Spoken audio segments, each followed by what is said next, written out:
At the beginning of this school year, I moved off my college campus and into a residential house, meaning that for the first time in my life, I am responsible for paying my utility bills.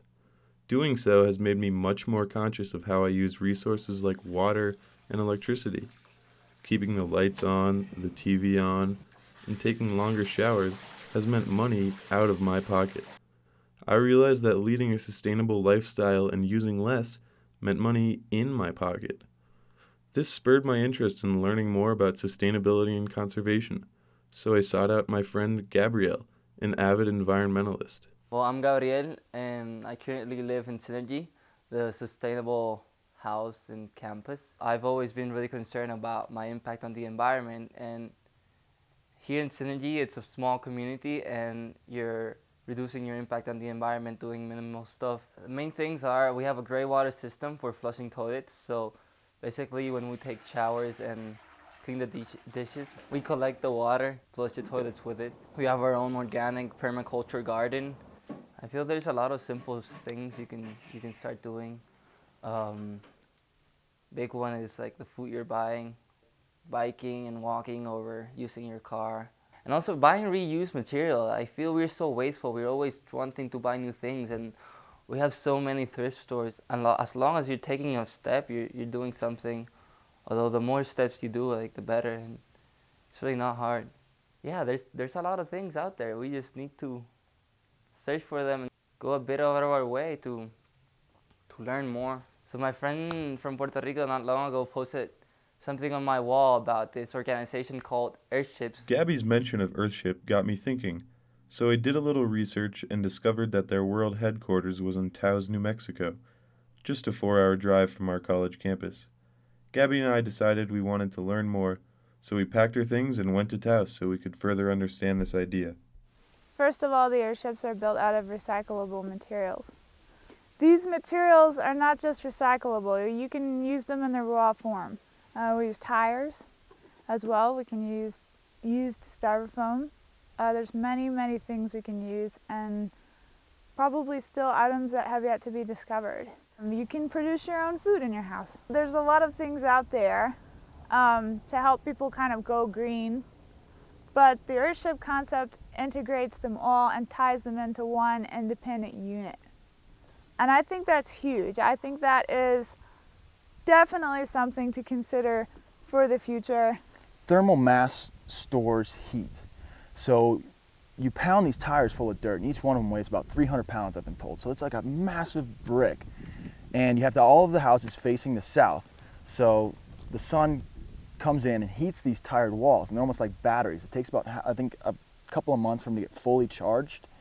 And even if it's like negative 40 degrees out, you can still have 70-degree temperature inside because there's so much heat coming off of these tires because they're buried in the berm and they're kind of in the earth. And then they've also added on like solar panels, water. Like water's a big thing. They use water 4 different times before they get rid of it. It has drinking water, and it turns into gray water, to the potable water, and then outside. Eventually it goes outside. So you reuse water 4 different times. I think part of the philosophy behind Earthships is to kind of give the power back to the people, and so that people understand the very basics about life and how to relate to the planet again. Because we've kind of lost that. Living in an Earthship requires an adjustment of the mind and the attitude and the way that you live and how you relate to everything around you, and you can understand your relationship to nature and the sun and the very basic things of life. And I think that this philosophy behind Earthships and what Earthships offer to people and what they can give people and the potential that they have is very important before humanity loses the ability to relate to these things. One thing that I was kind of attracted to is that like nature has a way of, creating a lifestyle around it. Like we've almost like gotten opposite of it. Like we stay up like late past, when it's all dark out and stuff like that. With an Earthship, you kind of get up with the sun, you kind of go down with the sun, which is brings a lot of harmony and fluidity with, life and nature. I am very, very happy no matter what, no matter what inconveniences or no matter what changes I have to adjust to, I'm very happy to live off the grid. You're dealing with something that's very stable, like the sun. Okay, the sun. Precipitation, you don't always know when it's coming or when it's not coming, but it's natural phenomena that's there. As resources continue to dwindle, we're going to be left to our own devices, and to Earth phenomena and what we have available to us right now. So it's just all about living with the earth and not, destroying it. Staying with these people was a truly valuable experience. They helped me see that committing to a sustainable life made more than just physical sense. It made sense because they were living well for themselves independently, and at the same time respecting those around them by using only renewable resources. I learned a lot in Taos about Earthships and, in a larger sense, sustainability. Yet I felt there was more, so I decided to visit an expert.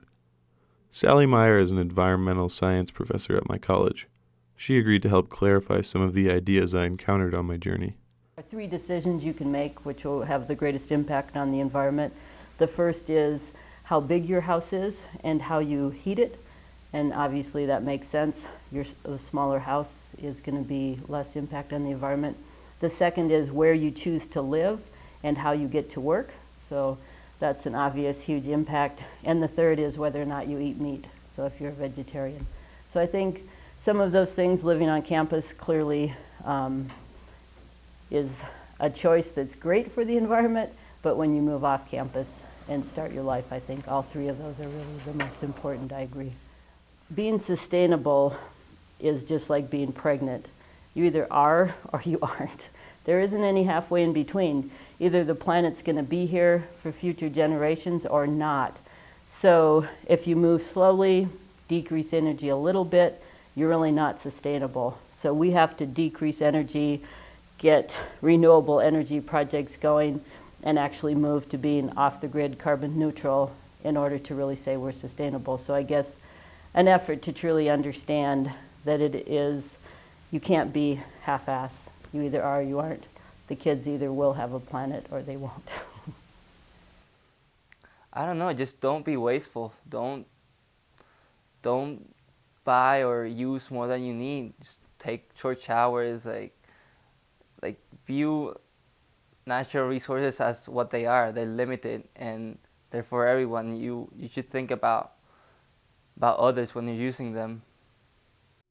Everyone I talked to helped me to see how they were doing their part to be sustainable, and mostly told me how I could do my part as well. But what really struck me was why they were doing it. Sustainability is about much more than recycling.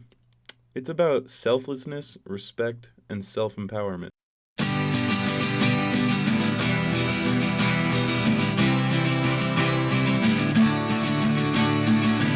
What a beautiful face I have found in this place that is served.